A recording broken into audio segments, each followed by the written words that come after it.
لالا ہم پہلے عروشہ کو اس کے بنگلے پر ڈراپ کر دیں، اس کے بابا کی کال آئی ہے کہ وہ اب گھر پہنچے۔ ریسٹورینٹ کی پارکنگ میں کار تک پہنچتے ہی ہانیہ نے پیار سے بھائی کا بازو تھاما۔ اس سے پہلے کہ اسلان کچھ کہتا، آنیہ ناگواری سے بول پڑی، کیوں اس کی کار کہاں گئی؟ اس کا ڈرائیور چھوڑ کر گیا تھا نا اسے، اب اپنے ڈرائیور کو بلا لے۔ آنیہ کو عروشہ کچھ زیادہ ہی بری لگی تھی، شاید اس کے خود سے بھی زیادہ حسین ہونے پر۔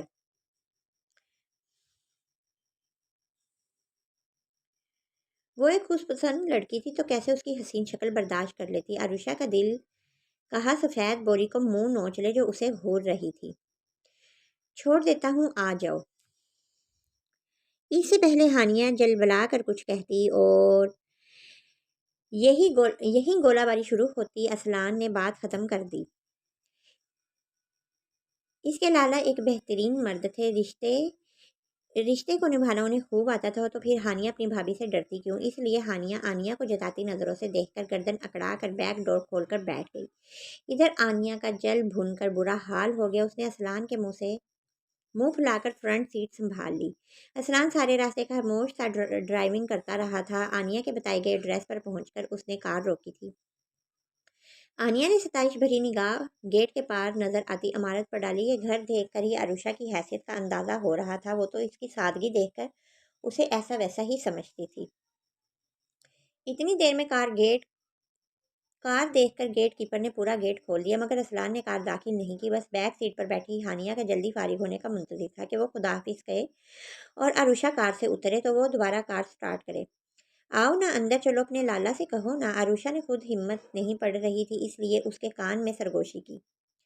عروشہ کے ساتھ وقت گزارنے کے لالچ میں ہانیہ نے ڈرائیونگ سیٹ پر بیٹھے اسلان سے جھجک کر کہا، لالا عروشہ اندر چلنے کو کہہ رہی ہے۔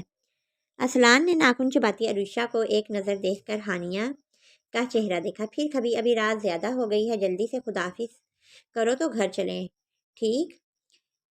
ہانیہ نے بس زبردستی مسکرا کر تائید میں سر ہلایا اور عروشہ کی طرف مڑ گیا۔ اسلان نے کوفت سے عروشہ کے ساتھ ہی ہانیہ کو بھی اترتے دیکھا تھا۔ ہانیہ بار بار عروشہ سے لپٹ کر خداحافظ کہہ رہی تھی، سارا دن دوست کے ساتھ بتا کر بھی دل نہیں بھرا تھا۔ اسلان اپنی بہن سے کہو گھر چلنا ہے۔ آنیہ کو ان کی دوستی ایک آنکھ نہیں بھا رہی تھی، بہت ہی تپ کر وہ اسلان سے بولی۔ اسلان نے ابھی کچھ کہنے کے لیے منہ کھولا ہی تھا کہ تیز قدم اٹھا کر گیٹ تک آتے ایک بے حد ہینڈسم لڑکے کو دیکھ کر کچھ بولے بغیر وہ بس عروشہ کی خوشی بھری چیخ سن کر ان کی طرف متوجہ ہو گیا۔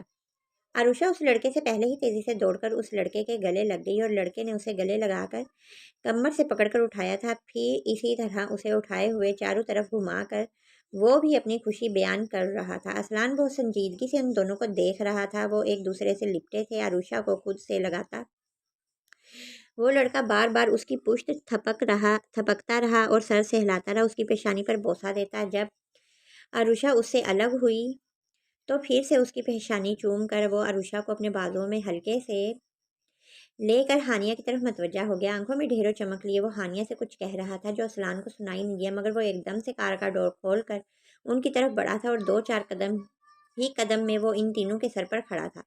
ہانیہ اب چلیں، گمبھیر آواز میں اس نے ان تینوں کو چونکا دیا تھا۔ واو، آج آپ سے ملاقات ہو ہی گئی میری، مجھے بہت شوق تھا آپ سے ملنے کا اسلان سر۔ وہ جتنا سنجیدہ تھا وہ لڑکا اتنا ہی گرم جوشی کا اظہار کرتے ہوئے عروشہ کو چھوڑ کر اسلان کی طرف ہاتھ بڑھا چکا تھا۔ بھائی، یہ عروشہ کا بھائی حشم ہے۔ ہانیہ کے جوش سے بتانے پر جانے کیوں اسلان کے تنے ہوئے چہرے پر نرمی سی چھا گئی۔ اس نے بھی گرم جوشی سے اس کا بڑھا ہوا ہاتھ اپنے ہاتھ میں تھام لیا۔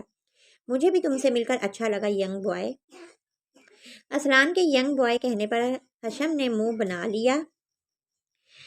اسلان سر، بھلے ہی میں آپ کو سر کہہ رہا ہوں، مگر آپ مجھ سے اتنے بزرگ بھی نہیں ہیں کہ مجھے بوائے سمجھے۔ آپ سے 5-6 سال ہی چھوٹا ہوں گا۔ اس کے ایسا بولنے پر اسلان کھل کر مسکرا دیا۔ تم بھی مجھے سر کہنا بند کر دو، اب میں اتنا بوڑھا بھی نہیں ہوں کہ تم سر کہہ کر مخاطب کرو۔ اسلان نے بھی اپنی عادت کے خلاف شوخی دکھائی تو حشم زور سے ہنس دیا۔ ان لمحوں میں ہانیہ نے چپکے چپکے حشم کو دیکھنے میں اور عروشہ نے اسلان میر کو دیکھنے میں وقت گزارا تھا۔ جانے کیوں پرایا ہونے کے باوجود بھی عروشہ میر اس کے ہر انداز پر بے اختیار ہوئی جا رہی تھی۔ میرا تعارف نہیں کرواؤ گی ہانیہ؟ وہ لوگ تو آنیہ کو بھول ہی بیٹھے تھے۔ اب جب اچانک اس کی آواز سنی تو سب کو یاد آیا کہ آنیا بھی کار میں موجود تھی۔ حشم نے تعجب سے کہنے والی کی طرف دیکھا۔ ویسٹرن لباس میں ہیوی میک اپ چہرے پر تھوپے ہوئے اس عورت کی نظر جانے کیوں اسے اچھی نہیں لگی تھی۔ عجیب سی چمک تھی، جانے کیا تھا کہ حشم کو گھن سی آئی۔ شی از مائی وائف آنیا اسلان میر۔ ہانیہ کی تعارف کروانے سے پہلے ہی اسلان نے مسکرا کر حشم کو دیکھ کر تعارف کروایا۔ عروشہ نے اس بار اپنا دل اور نگاہ دونوں موڑ لی۔ بہرحال عزت نفس سب سے زیادہ عزیز تھی۔ اور nice to meet you cute boy. Haniya نے مسکرا کر اپنا خوبصورت نازک سا ہاتھ حشم کے سامنے کر دیا۔ ہانیہ نے سراپا جل کر آنیا کو گھورا۔ عروشہ نے چونک کر آنیا کو دیکھا۔ اس کی نگاہوں میں اسے وہی چمک نظر آئی تھی جیسی وہ بچپن سے اب تک ایک شخص کی آنکھوں میں دیکھ دیکھ کر وہ اس نگاہ کا مفہوم سمجھ چکی تھی۔ بے ساختہ اس نے حشم کے بازوؤں پر اپنے دونوں ہاتھوں میں دبوچ کر اپنے ساتھ لگاتے ہوئے نفرت سے آنیا کی طرف دیکھا۔ اس کے اس انداز نے اسلان میر کو بری طرح سے چونکایا تھا۔ السلام علیکم بھابھی، آپ سے بھی مل کر مجھے اچھا لگا۔ عروشہ نے کے ہاتھوں پر تھپکی دے کر اس نے آنیا کو جتا دیا کہ وہ شکار نہیں۔ ہانیہ نے دونوں بھائی بہن کو بہت پیار سے دیکھا۔ ان دونوں کی وہ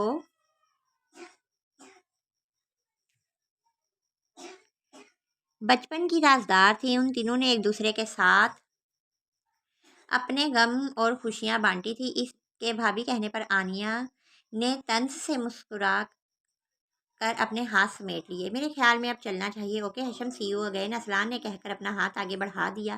حشم نے بھی اس سے ہاتھ ملایا۔ ہانیہ ایک بار پھر عروشہ کے گلے لگ کر خدا حافظ کہہ رہی تھی۔ واٹ اے پلیزنٹ سرپرائز اسلان میر اور میرے غریب خانے پر۔ تبھی وہاں ایک کار رکی تھی اور اس میں سے جو شخص بولتے ہوئے نکلا تھا اسے دیکھ کر اسلان میر کو حیرت کا جھٹکا لگا تھا کہ عروشہ اور حشم کا باپ شاہ نواز خان ہے۔ اسلان کے چہرے پر ایک زوردار ہاتھ لگا تو وہ ماضی سے نکل فوراً حال میں آ گیا۔ اس کے سینے سے لگے لگے عروشہ نے عادت کے مطابق ہاتھ پیر چلایا تھا جو سیدھا اس کے منہ پر لگا تھا۔ اسلان نے ایک گہری سانس لے کر اپنے سینے سے لگی عروشہ کو دیکھا۔ وہ سکون سے اس کے سینے پر سر رکھے بے خبر سو رہی تھی۔ اسلان نے اس کے سر کو سیدھا کرتے ہوئے اس کے حسین چہرے کو دیکھا۔ وہ سوئی ہوئی بچوں سی معصوم لگ رہی تھی، بلکہ ابھی تک آنسوؤں سے بھیگی ہوئی تھی، مگر چہرے پر سکون سا چھایا ہوا تھا، اور یہ سکون بس اس کی قربت کی دین تھا۔ کتنا برا کیا تھا اس نے فرشتہ صفت جیسی اپنی محبت، اپنی چاہت پر، مگر وہ پھر بھی اسے محبت کرتی رہی اور کرتی رہے گی۔ میں تمہاری چاہتوں کا اتنے قابل تو نہ تھا۔ ایک ٹک اس کے چہرے کو دیکھتے ہوئے جیسے اسلان کے دل میں دھیرے دھیرے درد سا کروٹ لینے لگا۔ عروشہ کو سینے میں بھینچ کر اس نے جیسے اس درد پر قابو پایا تھا۔ ان دونوں کے ماضی میں اتنے دردناک حادثے رونما ہوئے تھے کہ دونوں نے بھی ہی دوسروں کے کیے گئے گناہوں کی سزا جھیل رہے تھے۔ بہت سزائیں جھیلی ہیں ہم نے، اب نہیں، اب ان گناہ گاروں کو ان کے کیے گئے ہر جرم کا ایک ایک بدلہ چکانا پڑے گا۔ وہ آنکھوں میں ایک عزم اور برف سی کاٹ لے کر اپنے اور عروشہ کے دشمنوں سے مخاطب ہوا تھا۔ اسلان نے اپنا چہرہ جھکا کر اپنے سینے سے لگی عروشہ کے چہرے کو دیکھا اور اس کی شرٹ کو مٹھی میں دبوچے بہت سکون سے سو رہی تھی۔ تمہاری آنکھوں میں جھلکتی محبت کو بہت پہلے اسلان میر نے بھانپ لیا تھا عروشہ۔ اسلان میر بس وہ پہلے مجبور تھا اور بعد میں بدگمان۔ بہت ظلم کیے ہیں میں نے، مگر اب اس سے زیادہ محبت دوں گا۔ وہ اپنے ایک ہاتھ کی انگلی عروشہ کے نرم پھول سے گال پر پھیرتا مسکرایا۔ عروشہ کا کیا گیا ایک ایک اظہار اس کے زخموں پر مرہم سا بن چکا تھا۔ وہ بے خود سا ہو کر سوئی ہوئی عروشہ کے چہرے کو دیکھتے ہوئے لگاتار اپنی انگلی سے اس کے چہرے کے ہر نقش کو چھو اور محسوس کر رہا تھا۔ وہ اتنی بے خبر تھی کہ اسلان کی کسی بھی حرکت پر اس کی نیند ٹوٹ ہی نہیں رہی تھی۔ اس کے ساتھ ہی گائز آج کی ایپیسوڈ کا دی اینڈ کرتے ہیں۔ آئی ہوپ آپ کو یہ ناول بہت انٹرسٹنگ لگ رہا ہوگا، تو اگر آپ کو یہ ناول پسند آ رہا ہو تو پلیز میرے چینل کو سبسکرائب کر دیجیے گا اور اپنے دوستوں کے ساتھ شیئر کیجیے گا۔ دعاؤں میں یاد